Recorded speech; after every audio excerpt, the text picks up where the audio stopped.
um pouquinho desse trabalho que a gente está desenvolvendo aqui, que é a entrada das soluções baseadas na natureza nos nossos projetos que estamos fazendo na regularização, né? Depois da lei nova da REURB, a gente está usando esse conceito aqui na prefeitura para tratar das análises ambientais dos processos de reurbanização. Tá? Meu nome é Cleio Ferraz Freire, sou analista florestal aqui da Prefeitura de Pindamonhangaba.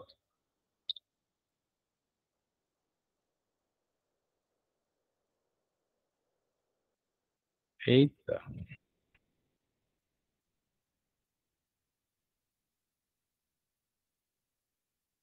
espera aí que eu não estou conseguindo passar o slide, um momento. Vamos lá. Bom, falar um pouquinho como que nasceu isso aí, né? Os projetos de reurbanização, eles nasceram para a reurbanização de favelas. Então, a ideia era fazer essa urbanização voltado para questões de baixa renda, né? Então, teve uma linha do tempo, né? Por tracê, primeiro começaram-se com ações pontuais, que eram feitas isoladamente, né? Algum tipo de asfaltamento ou alguma abertura de canalização e algum projeto sempre de forma isolada, nunca pensado de uma forma global dentro da poligonal e dentro do bairro, né? Específico, né? Num segundo momento, alguns estados começaram a ter os seus projetos integrados, os quais eles começaram a inserir já elementos ambientais, elementos urbanísticos e alguns ainda sociais também, né? Começou a ser visto como um projeto social, né, na maioria dos estados do Sudeste. Então, você tinha um grande projeto Terra no Espírito Santo, alguns projetos em São Paulo e no Rio de Janeiro, né, onde efetivamente existe uma grande concentração também de aglomerados subnormais, né, que hoje voltaram a ser chamados de favelas mesmo, né. E aí, no segundo momento, o governo federal entra em cena, coloca um programa que chamava Habitar Brasil, e começa a fazer alguns tipos de urbanização. Então, é um marco, o governo federal passa a deixar de fazer apenas produção de moradia e passa a ter também um programa de urbanização. Então, uma mudança de paradigma bastante importante. Ainda com algumas deficiências, né, possibilidades de remanejamento, realocação e tal, mas já começa uma mudança de paradigma. Aí, alguns anos depois, no início dos anos 2000, que se inicia, então, o Habitar Brasil BID, que o país resolve fazer efetivamente um plano, né? Então, esse passa a ser voltado a financiar planos de erradicação de favelas nas cidades, né? Basicamente em regiões metropolitanas, onde existia uma mudança, né? Uma concentração muito grande dessas habitações de, de caráter invasão mesmo e caráter irregular, né? Então, o Habitar Brasil BID institui, então, uma política que não existia, mas não consegue efetivamente instituir todos os instrumentos do Estatuto das Cidades, mas já começa a reunir uma quantidade grande de normas, indicativos e etc. Se por um lado, bom, por outro lado, isso teve alguns problemas, né? Então, essa criação da legislação específica, que veio com o Estatuto das Cidades, focado em questões sociais, ele não conseguiu abarcar totalmente essa possibilidade. Criou alguns mecanismos, como a instituição de zonas especiais de interesse social e etc., mas ele não conseguiu abarcar todo o fomento que existia, né, e as questões de demandas. E aí, quando se coloca na prática, começa a aparecer os problemas, né. Então, nós tivemos aí conflitos com outras legislações, e no caso, especialmente a legislação ambiental, e mais precisamente, muitos problemas com a APP. Então, as áreas de preservação permanente, que eram ignoradas, né, então você tinha um código florestal que dava uma definição dessas áreas, elas não podiam ser ocupadas, etc. Mas na prática não é isso que acontecia. Todo mundo aprovava loteamentos em APP, etc. Então, por que que não se continuou, né, ignorando?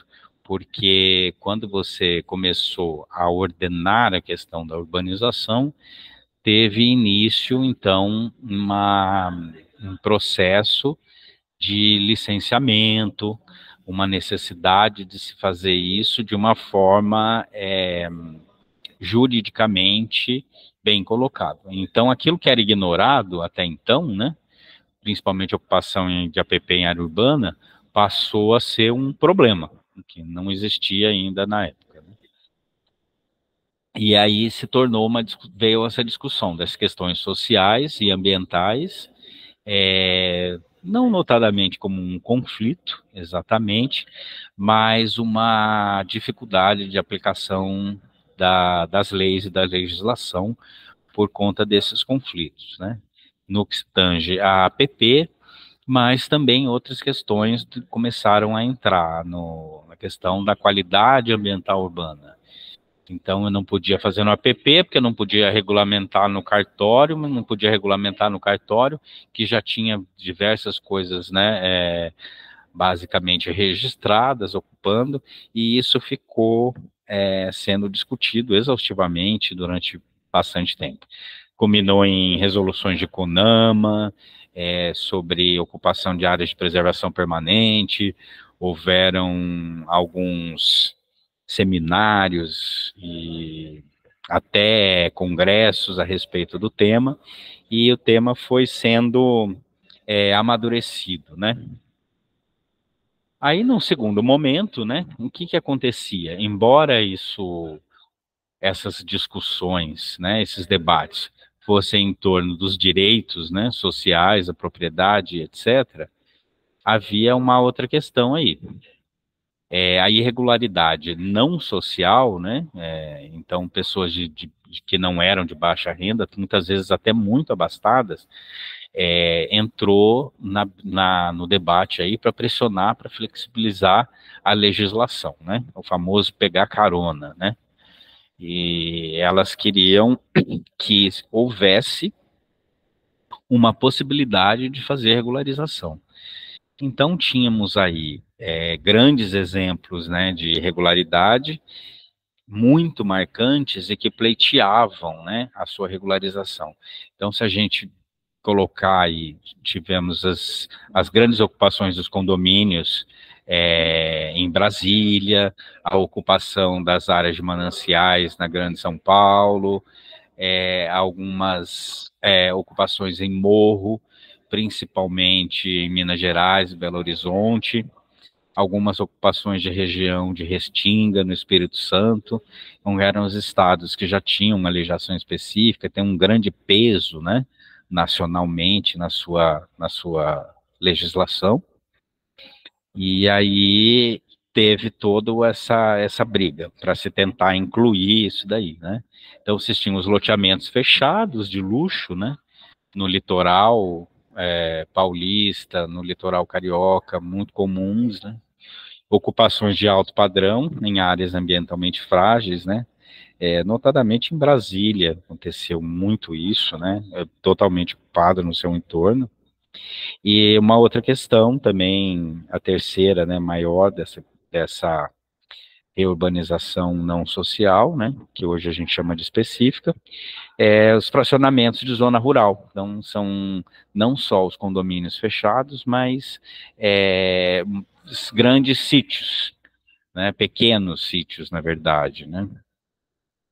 de fracionamento de lugares maiores. Não são condomínios, mas são casas de veraneio, sítiozinhos, onde o pessoal quer ter uma área de lazer específica para o final de semana, em veraneio, alugar, festa e etc. Então, eram essas três ocupações que pressionavam muito para suas regularizações, né? Bom, e aí eu coloquei aqui só a descrição do que dispõe a lei, que aí ela surge finalmente em 11 de julho de 2017. A lei traz 13.465 e ela institui o processo de reurbanização, tanto social quanto específico, né?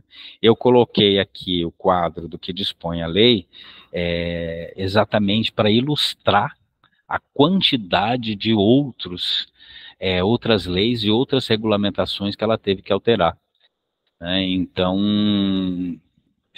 isso ilustra a complexidade que foi todo esse debate até chegar na lei específica, né, de REURB, essa 13.465. Então você olha, tem Código Civil, Código Ambiental, medidas provisórias urbanísticas, leis de domínio de imóveis da União, parte de ocupação de restinga e etc. Fora a quantidade de resoluções aí, CONAMA, SEMAS, né, dos estados que foram atingidas pelas modificações da REURB. Então é bastante complexo mesmo esse sistema. Aqui, para a gente ter mais ou menos uma ideia que como a lei tratou, né? Apesar dela, nesse momento, ela cede para a reurbanização, que ela chama de REURB-E, que é quadros específicos, e mantém, né, e facilita bastante a urbanização social. Então, no caso da urbanização social, ela extingue a APP, desde que se resolva, né, se elimine todos e qualquer risco de ocupação dessa área, né? Então você tem a possibilidade de extrair praticamente todos os serviços ambientais ou ecossistêmicos que a APP poderia proporcionar, em função da ocupação dessa área, né? Existe uma função bastante, digamos assim, exaurida do que a APP poderia prever. E no caso do específico, ela mantém, só que ela determina uma restrição de 15 metros em APP. Isso funciona bem para APP de rios, né, e caso de lagoas, nascentes, etc. Mas ainda continuam alguns problemas, principalmente de encostas e etc. No caso da REURB social, o poder público, que é o patrocinador, isso acaba dando uma variabilidade bastante grande, né?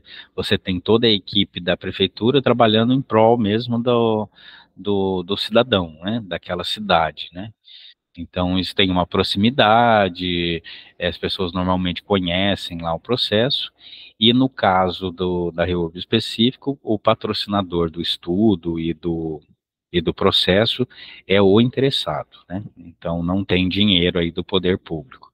Isso também foi uma preocupação para você colocar na, na lei, né? Para que você não fizesse um Robin Hood às avessas, né? Você patrocinasse urbanização de alto padrão com dinheiro do contribuinte, que muitas vezes quase sem recurso, né?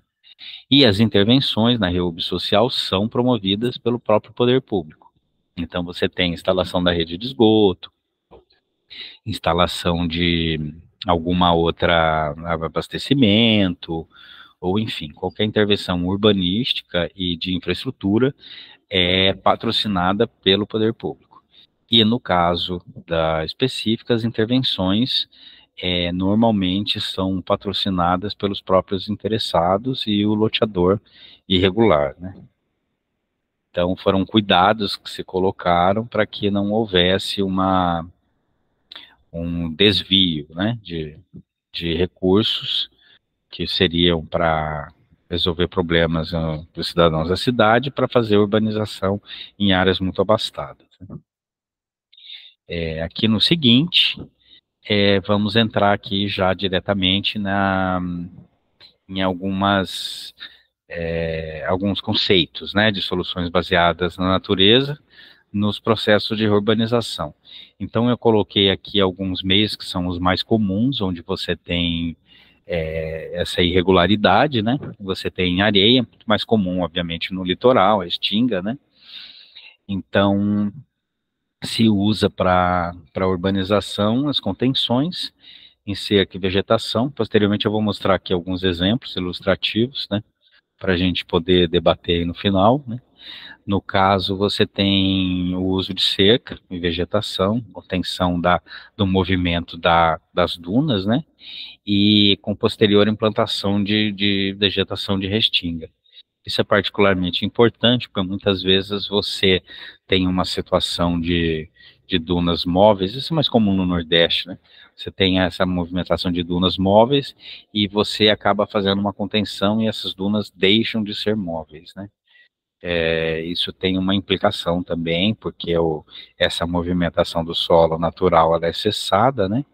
Então, você tem que verificar e fazer um licenciamento envolvendo uma área indiretamente afetada muito maior, né? Porque você vai ter erosões, você vai transferir as erosões e as movimentações de solo para um outro lugar a posterior, né? Aqui à direita da areia nós temos o clássico, né?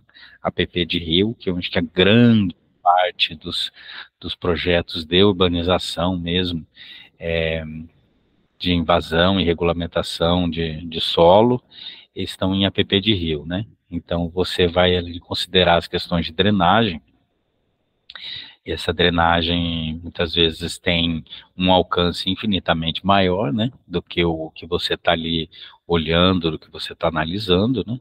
Os processos erosivos que você vai causar jusante, principalmente, né? E não trazer também nenhum processo erosivo de montante. E as questões de contaminação, né? A partir do momento que você regulariza e faz a urbanização, muito embora se considere que isso é um ganho ambiental, e o é efetivamente, né?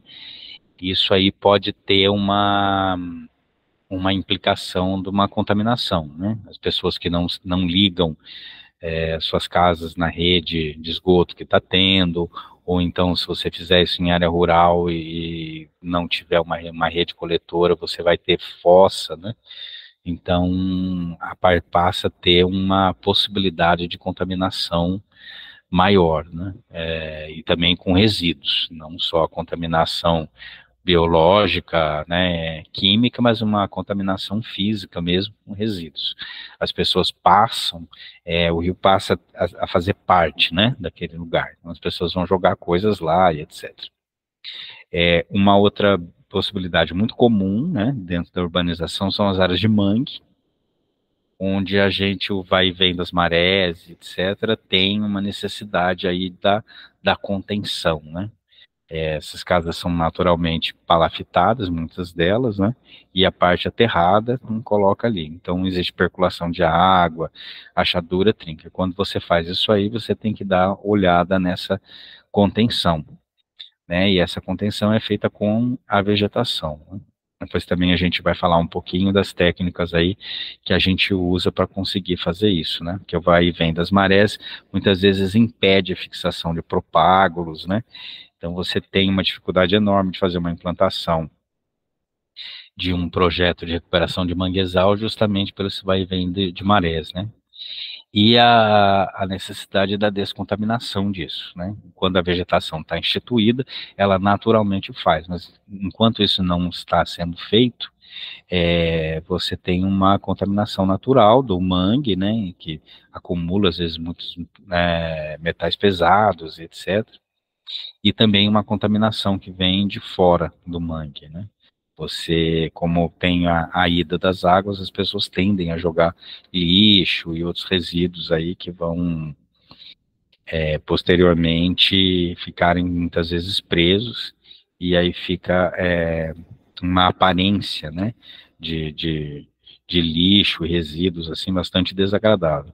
E por último, né, mas não menos importante, as ocupações em costas, né, onde a gente tem que se preocupar com a redução de energia, né, seja a energia potencial da chuva, seja alguma energia de algum rio mesmo, o ambiente lógico que tem ali, e uma tensão superficial constante, né, do solo, que aqui, por exemplo, na região é extremamente alta, né, então a gente tem um solo relativamente novo aqui, então a gente tem uma quantidade muito grande de escorregamentos, né?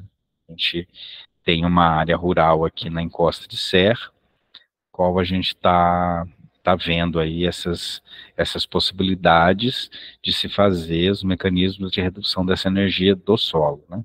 Que seriam algumas contenções e algumas outras formas de fazer a contenção mista entre vegetação e algum tipo de gabião ou alguma outra alternativa, né? Tudo isso para fazer a redução de energia. Bom, então são esses 4 exemplos onde a gente encontra a grande maioria dos projetos de reurbanização, né? Justamente porque eles são áreas que estavam disponíveis, né? Não eram áreas não edificantes. Aqui eu estou trazendo, né, alguns exemplos, então, dessas áreas que a gente falou, que são soluções baseadas na natureza dentro do projeto. Nos projetos em área de restinga e areia, a gente faz essas contenções, elas têm dado muito certo, né, então, feito aqui em Ubatuba, alguns projetos no litoral norte. Infelizmente, elas ainda não são tão populares quanto gostaríamos, mas elas têm conseguido fazer uma preservação bastante de grande densidade dentro das faixas de areia. É algo que tem dado muito certo, até o início de você conseguir uma fixação dessas areias com vegetação, né? Então, no primeiro slide à esquerda, lá em cima, né? Entre as 4 imagens, na imagem da direita embaixo, você já vê uma fixação. Então, você vai movendo a parte das cercas, né? E até a vegetação conseguir substituir essa movimentação natural que a cerca contém. A própria vegetação faz, você deixa de fazer. Do lado dessa imagem aí, isso é um projeto nosso, né, de recuperação de APP, essa imagem ao centro, em cima, é uma vantagem. A gente verificou que uma barreira física talvez não seja tão interessante, principalmente quando ela é de fundo de lote. Temos encontrado uma resistência, né? Mas estamos conseguindo fazer a desocupação. Quando não dá, a gente congela e essas áreas ficam dentro das vegetações. E a gente coloca uma obrigatoriedade, né, na certidão ambiental para regularização fundiária. A gente coloca a obrigatoriedade aí de se fazer a recuperação da área.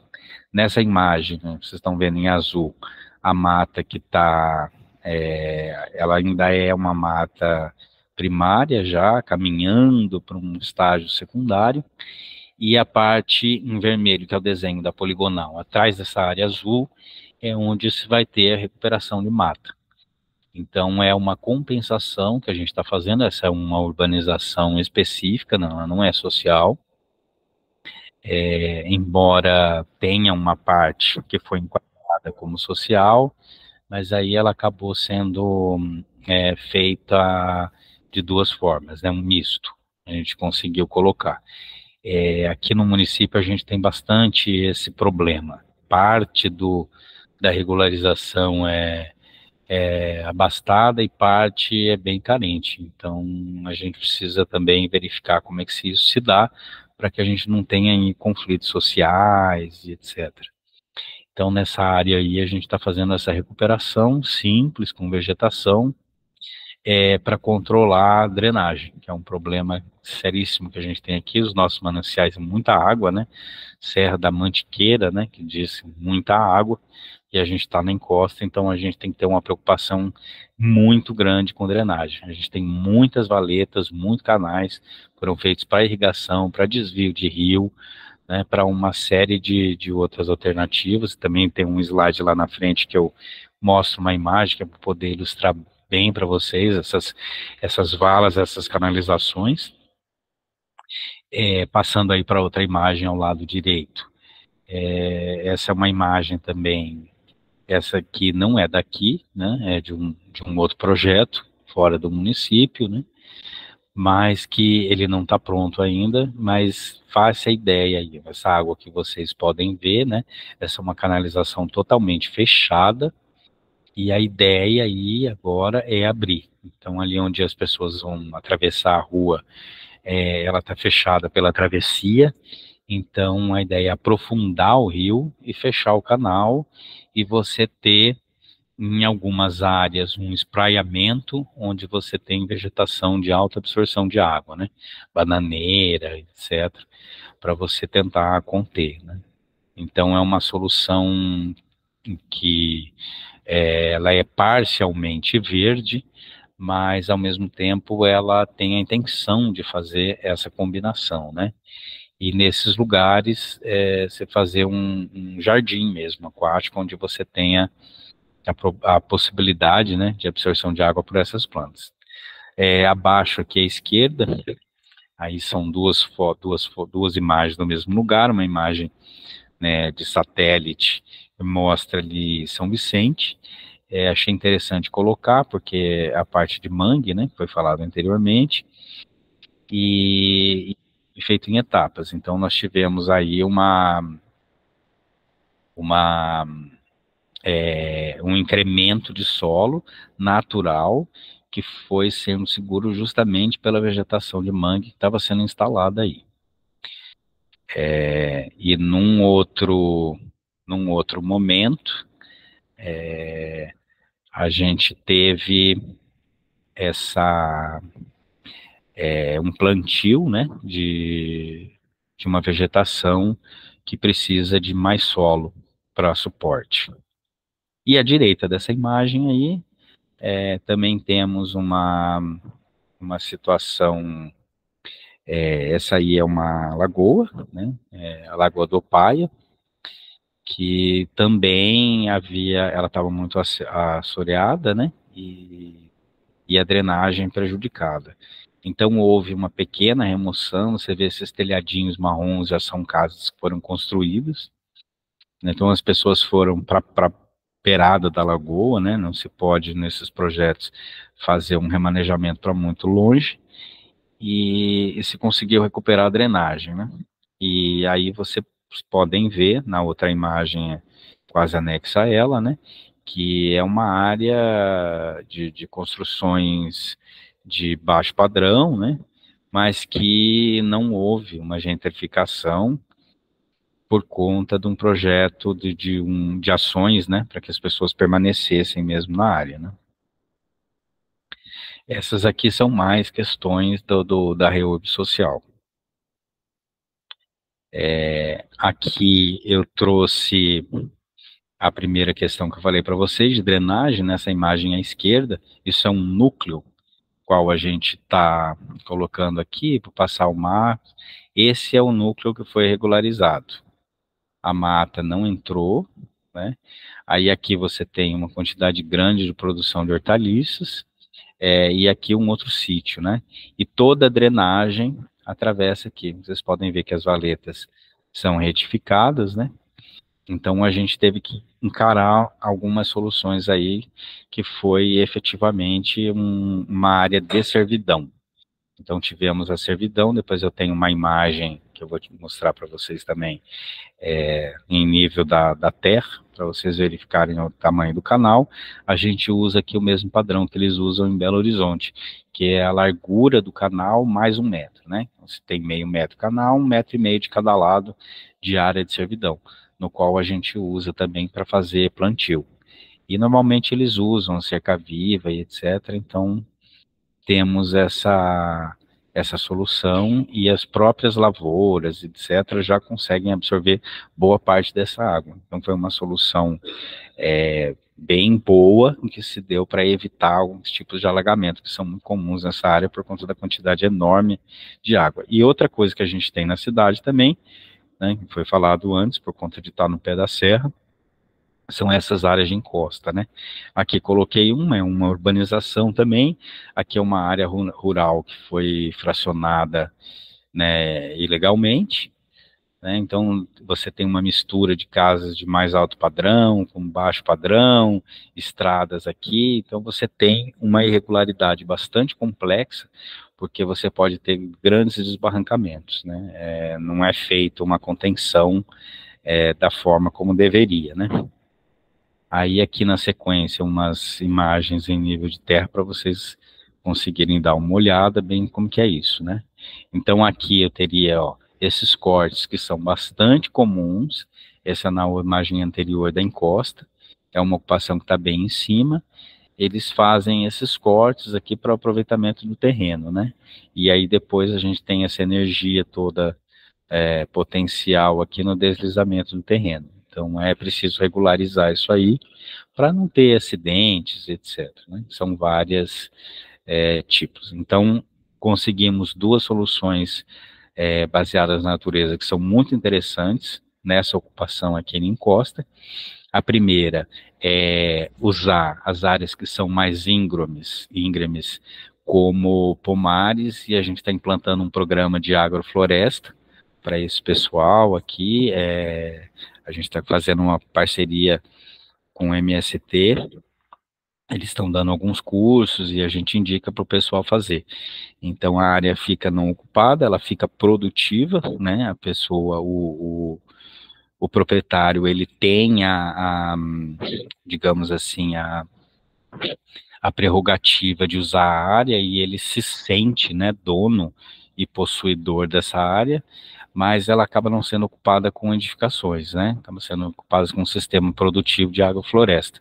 Deu muito certo, muita gente aderiu, né, tem aderido, esse é um processo ainda aí no início, então as pessoas foi uma solução que agregadora, deu certo para todo mundo, né?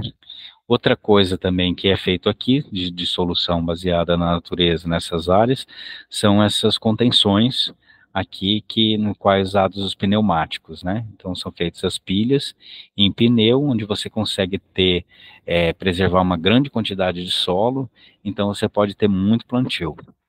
É bastante comum aqui, funciona bem também e tem um custo bastante reduzido, né, em relação ao uso de gabiões ou grandes obras.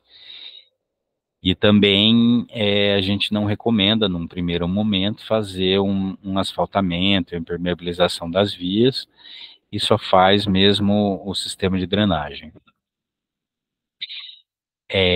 Aqui nós temos também, esse aqui é um outro assentamento, onde a gente promove, aqui como não existe interesse, né, em se fazer produção, se faz então uma mistura de jardim. Então tem áreas de ajardinamento, ao qual você vê claramente os estratos vão ficando. Quanto mais próximo do leito do rio, né, maior a densidade de mata, maior a quantidade de espécies nativas e menor as espécies exóticas de ajardinamento. Dá um efeito visual muito bom e o proprietário também fica satisfeito, digamos, com sua possuidor, né? E aqui as soluções de drenagem, essas últimas imagens aqui, né? Então, onde é possível, a gente mantém, as pessoas costumam ter os seus laguinhos, aqui é um lago o qual as pessoas usam para criação de peixe mesmo, pesca e etc. E isso ajuda a drenagem, né? Então elas funcionam como áreas de dissipação de energia, por conta da drenagem que vem na época das chuvas, né? E também traz esse benefício de ter um tanque de criação de peixes, etc., né? Aqui é a imagem aérea desse lugar. Este tanque especificamente é este pequenininho aqui, né? Mas nós temos outro aqui, então é um sistema todo de tanque.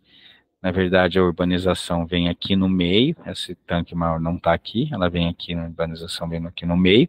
Aqui temos outro e aqui temos outro, então uma série de tanques que são usados pelos proprietários para criação de peixe, para beleza cênica, para arginamento, e eles funcionam como dissipador de energia e funcionam bem na drenagem, né? Então, na hora da certidão ambiental, a gente pede a averbação dessas áreas dessa forma, né? Faz exigência de que a área tal tenha o seu lago e possa ter a sua drenagem com seus dissipadores de energia bem feitos, né? Aqui é um exemplo daquela outra imagem, né? Onde tinham as retas, né? Então são essas valas que foram usadas um dia para irrigação e aí agora estão ocupadas. Então a gente pede a instalação de áreas de servidor no seu lado.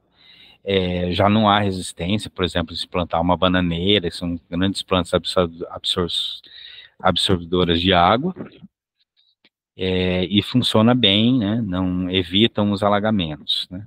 E aqui o uso da própria água, né? Esse aqui, na verdade, é no assentamento, e isso aqui é um pouquinho a montante, né? Então, vocês veem grandes valas de irrigação, uma irrigação também artificial, que se coloca aqui, né? Com poço e bomba. Então, promovem uma drenagem bastante eficiente do terreno nas áreas que são mais planas, onde a gente tem um risco maior de alagamento, né? E com grande absorção, hortaliça tem alta absorção de água, então tem funcionado bastante bem isso aqui. E aqui, terminando a apresentação, só aqui os desafios, né? A gente tem uma unidade territorial incompatível com planejamento ambiental.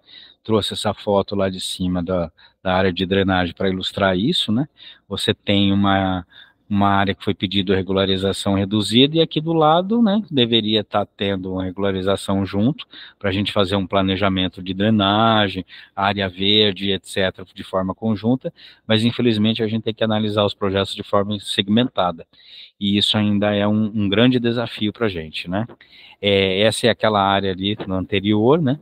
Você tem aqui em cima essa área de hortaliças que vocês viram ali, né? E aqui no interior do assentamento, com as valas, né? Então, mesmo dificuldade, né? Eu não tenho como planejar uma área maior, uma unidade territorial bem grande, para eu poder ter soluções um pouco mais assertivas numa área maior. Eu tenho que trabalhar numa escala que não é muito o que deveria ser feito, né? Mas a gente está tentando trabalhar dessa forma, né? E algumas questões de consolidação, né? Então, vocês veem isso aqui, por exemplo, aqui está a entrada das casas, né? Normalmente, quando a gente vê uma situação dessa, a gente faz uma barreira física aqui do outro lado, deixa o rio no meio, isso aqui vira quase que uma avenida, né? Rural, ainda que seja, mas uma avenida. Põe uma pista para cá. E aqui é um desafio, né, de como fazer, porque aqui eu não tenho mais como instalar uma pista, e essas casas estão literalmente isoladas da via por conta de um volume de água razoável. Um volume de água razoável, não dá muito para ver a escala, mas que deve ter uns 2 metros de altura, né? Então, são os desafios que a gente está enfrentando aqui e que a gente está tentando encontrar uma solução baseada na natureza que atenda essa demanda, mas não sabemos ainda como devemos proceder. E, finalmente, só um resumo, como a gente tem essas diferenças aí da RIO-OBS e da RIO-ORBE, né? Na RIO-OBS a gente tem uma maior degradação ambiental por conta da ocupação mais adensada, né? Na RIO-ORBE essa degradação um pouco menor, porque as propriedades são maiores, os terrenos maiores, né? Na RIO-OBS a gente tem a possibilidade de remanejamento, haja visto que as casas são menores, né? E se você oferecer uma situação melhor de vida, isso aí não vai ser um problema. E na Reurb essa possibilidade é muito menor, porque normalmente as casas são muito grandes, a gente pega às vezes mansões, ou casas com 200, 300, até 400 metros quadrados, né? Como que você vai fazer um remanejamento disso daí, né? Isso daria um problema judicial bastante complicado, então isso é uma coisa que limita as nossas possibilidades de atuação dentro da Reurb. Na REUBS esse maior adensamento, por conta do conjunto de casas, o tamanho dos terrenos, e na REUBE um menor adensamento, terrenos maiores, né? Então você tem aí uma possibilidade de permeabilização maior, normalmente a ocupação de terreno é infinitamente mais baixa, então você tem menos impactos, né? E na REUBS há uma menor possibilidade de intervenções, por causa da ocupação adensada da área, né? E na REURB-E, você tem a vantagem de colocar uma maior possibilidade de intervenções, que são por conta da quantidade de áreas remanescentes, que normalmente é bem maior. Bem, é isso, está dado o recado, que eu queria apresentar essas soluções que a gente está colocando. Achei particularmente importante fazer isso pelo grupo, porque para que a gente tenha essa felicidade de saber aí que as SBNs estão efetivamente ganhando espaço, né? E com a gente vai, eu levo as SBNs para onde eu vou. E agora eu estou aqui na prefeitura, então elas estão aqui comigo e a gente está fazendo a aplicação delas. Então é isso, deixei meu nome aí, o e-mail, o telefone, para quem quiser, o telefone também tá no grupo, né? Quem quiser entrar em contato e tal, fiquem à vontade. E aí é isso.